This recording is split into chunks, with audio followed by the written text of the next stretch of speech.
Good afternoon. Today is Tuesday, April 15th, 2025. I am here at Port 32 Marina. This is going to be an after video for windlass. Beforehand, let me go ahead and talk about your zincs.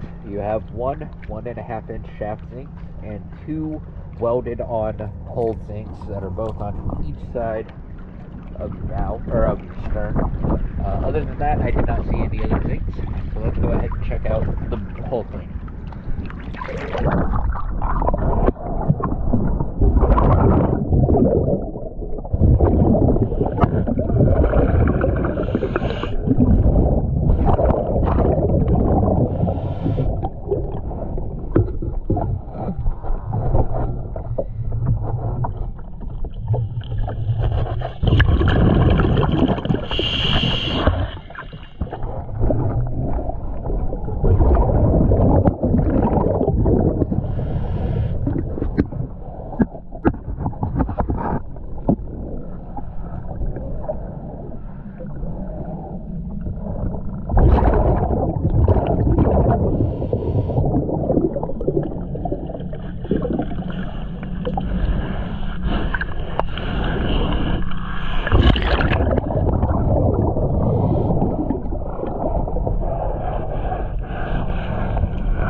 Got a lot of skeleton shrimp right now, so that's a lot of the stuff that you're seeing.